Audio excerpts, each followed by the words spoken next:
This is Clipstone Old Quarter, as long-term subscribers to this channel will be aware of. At one time of day, this was one of the best sites in the UK for glowworms. However, once annual management of this site ceased for some unknown reason, but basically all the parties involved didn't want to know, all of a sudden it didn't become their problem or their site. But thanks to the work of the Sherwood Forest Trust and some funding that they applied for and were successful in getting, this site is now somewhere near to how it used to be back in the heyday when Dillis and I used to come up here every single night during the glowworm season, and before and afterwards, and recorded the glowworms here. We made this place famous, we certainly put it on the map. But then, when the annual maintenance ceased a number of years ago, this place scrubbed over.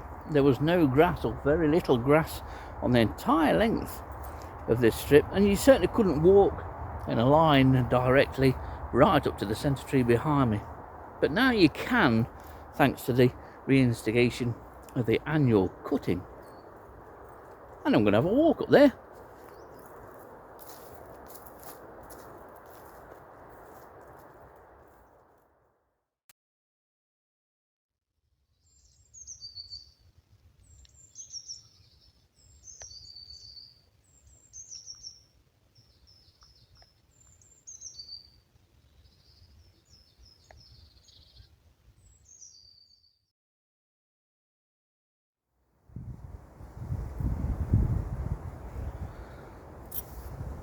Years ago, it was the Duke of Portland that, I presume, put this into place.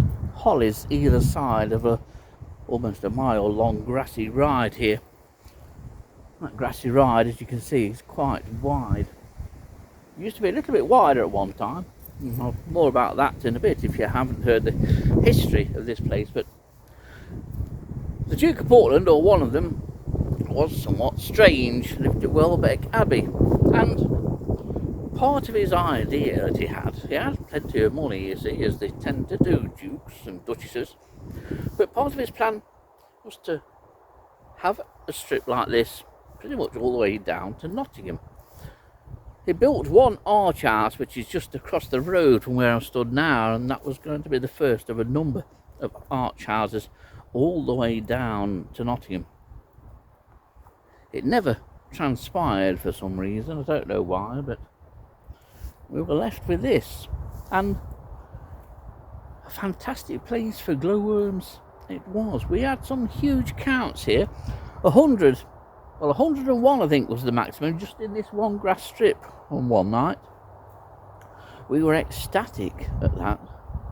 But it's not just in this grass strip where glowworms are found, they are found on the rides and tracks on either side of this location here.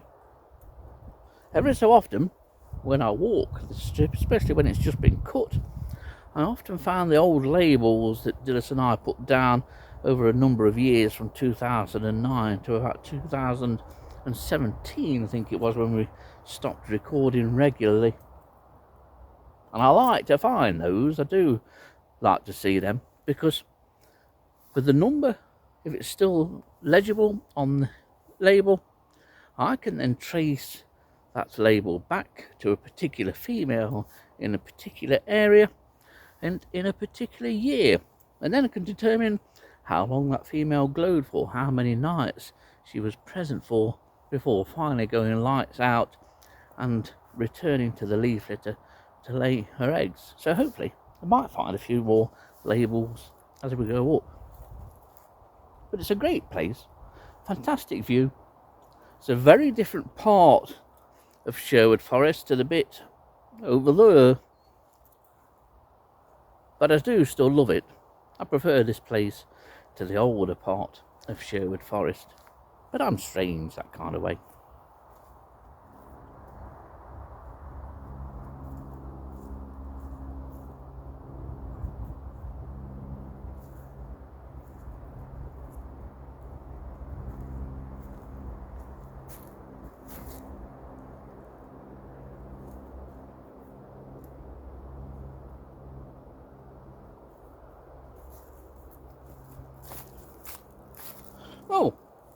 2 labels. I didn't think to find any, but with the work, the annual cutting, now that that's started again, it does tend to chuck up these. There are literally hundreds of these labels scattered around here. The site's divided into 4 sections, or at least Dillis and I divided this grass strip into 4 sections, and this is still section A, very close to becoming section B, just about 20 or 30 yards up there. And we have 2 labels here. This one is 226 and 402, and these are different labels, so I think we're probably dealing with 2 different years here. So I will take these back and see if we get any more, obviously, and we'll trace the dates of these females. It's brilliant, and I say I do love doing it. It brings back lots of happy memories of nights traipsing up and down here. Be interesting to see how long ago I put these labels in. Brilliant.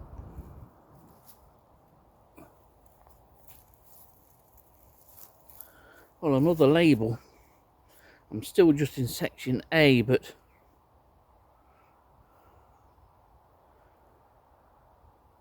it's pretty much ineligible.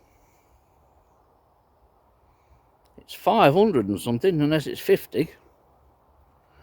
So that's a shame, that.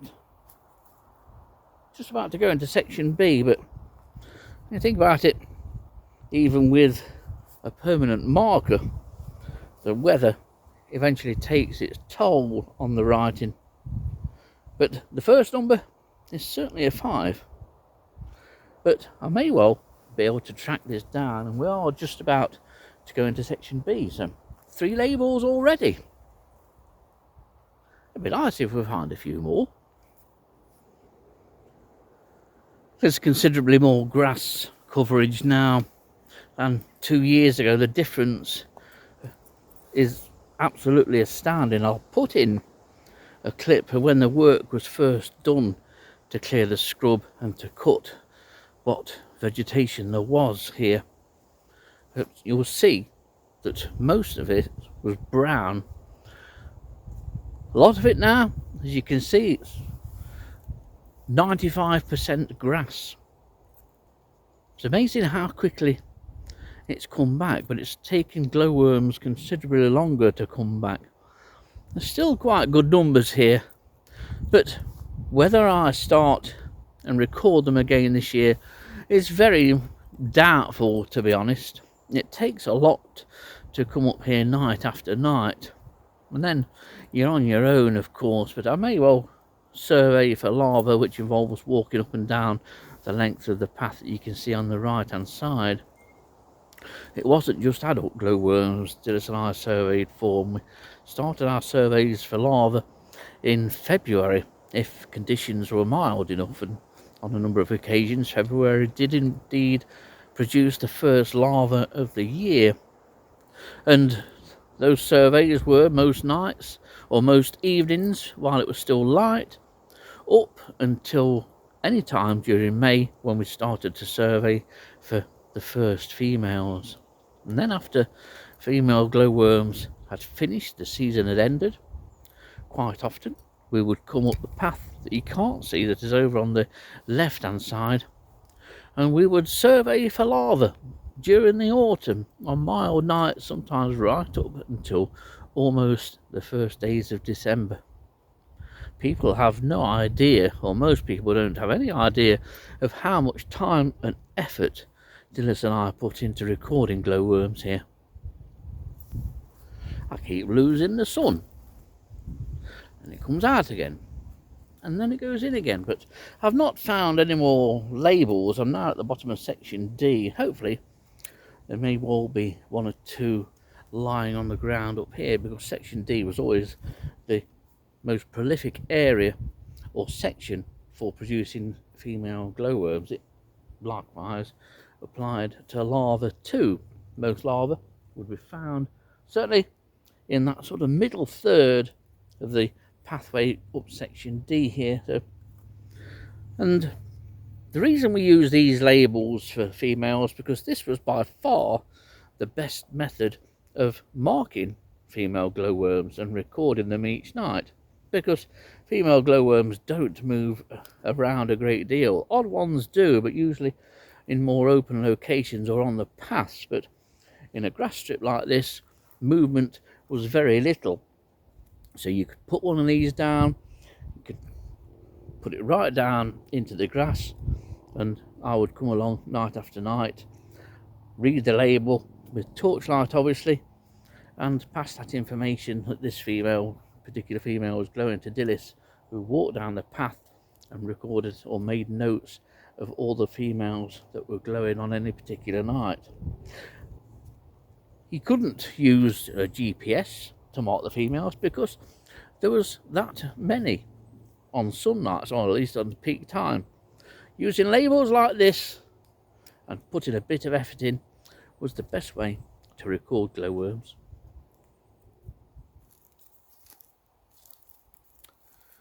Very close to the centre tree here at the top of section D, I have found two more labels. One I can't read at all, there's no sign of any writing. Indeed, I think the top of the label has been cut off when the grass and the vegetation has been cut.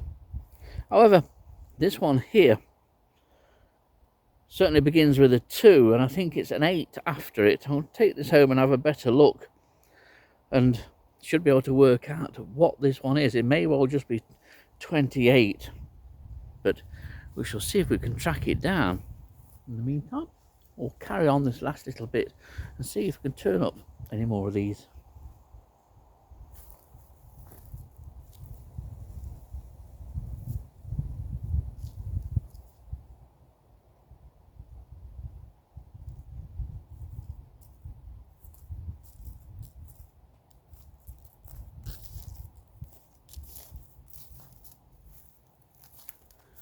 Well, I've got another label, but unfortunately the writing has completely disappeared off it, which isn't surprising. Over the length of time these have been in the ground here and exposed to the weather, but some labels were better than others for keeping the writing on. But I'm surprised at the number of labels that I found, actually. It's just a shame that they aren't all legible.